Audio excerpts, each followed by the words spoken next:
আসসালামু আলাইকুম। মাঝে, মাঝে রাতে আমি যখন কাজ শেষ করে ভাবি, ইন্ডিয়াতে টাটা আছে কিংবা আমেরিকাতে অ্যামাজন আছে, চায়নাতে আবার আলিবাবা রয়েছে, আবার আমরা জাপানিজ প্রায় অনেক প্রোডাক্টই চোখ বন্ধ করে ক্রয় করে থাকি। তা যদি বেশি টাকাতেও হয়ে থাকে। এক কথায় যাদের উপর চোখ বন্ধ করে মানুষ ভরসা করে। কিন্তু বাংলাদেশ কেন আজ পর্যন্ত এমন একটা বড় অনলাইন ব্র্যান্ড গড়ে উঠল না? যেখানে মানুষ শতভাগ নিশ্চিত হয়ে যেকোনো কিছু অর্ডার করতে পারবে।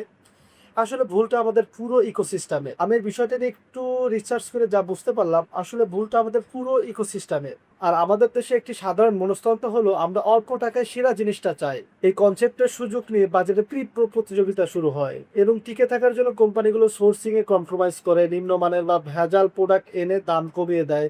যার ফলে কম দামে কিনে ক্রেতারা ভাবেন তারা জিতে গেছেন, কিন্তু দিন শেষে একটা আবর্জনা ঘরে নিয়ে যাওয়া ছাড়া কিছুই নিচ্ছে না ক্রেতারা।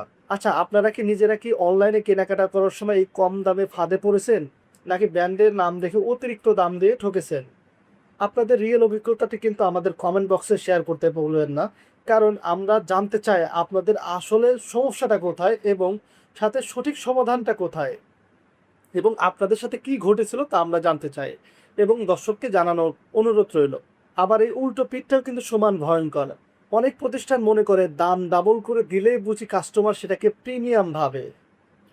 যার কারণে অনেক সময় দেখা যায় সাধারণ মানের একটি খেজুর বা যে কোনো প্রোডাক্ট হইতে পারে, এনিহাও আমরা যেহেতু খেজুর নিয়ে কাজ করি এই জন্য খেজুরের বিষয়টা আমরা উঠায় নিয়ে আসলাম। বা হইতে পারে ল্যাক্টোমিটার, হইতে পারে ইলেকট্রিক গ্যাজেট আইটেম, এনিহাও যে কোনো প্রোডাক্ট হইতে পারে। তো অতিরিক্ত চকচকে প্যাকেজিং করে আকাশচুম্বী দাম বিক্রি করে। অর্থাৎ বেশি দাম মানে যে ভালো কিছু তা কিন্তু নয়। আবার কম দাম মানে আপনারা জিতে গেলেন তাও কিন্তু নয়। আমরা যখন বিকল্প বাজারের যাত্রা শুরু করি আমাদের সামনেও এই ২ টি রাস্তা খোলা ছিল।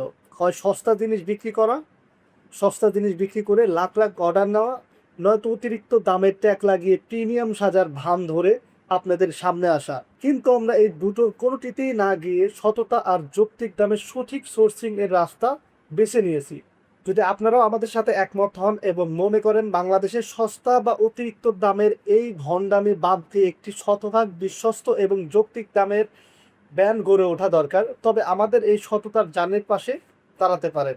পাশে থাকতে আমাদের পেজটি ফলো করতে পারেন, অথবা আমাদের ইউটিউব চ্যানেল রয়েছে, আমাদের আমাদের বিকল্প বাজার ওয়েবসাইট রয়েছে, এইগুলো আপনি ভিজিট করতে পারেন। আপনাকে বলছি না যে আমাদের প্রোডাক্টগুলো আপনাকে কিনতেই হবে।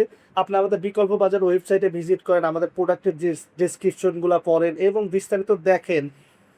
তারপরে আপনি যাচাই করবেন যে আপনি কি করবেন। আমরা বলছি না আপনি আমাদের কাছ থেকে কোনো প্রোডাক্ট কেনেন, বাট যদি আপনি ভালো কোনো প্রোডাক্ট কিনতে চান বা সত্যি, সত্যি আপনি হচ্ছে সঠিক মূল্যে কিনতে চান, তাহলে অবশ্যই আমাদের দামগুলো আপনি যাচাই করে দেখে আপনার যেখানে ভালো লাগে সেখান থেকে কিনতে পারেন।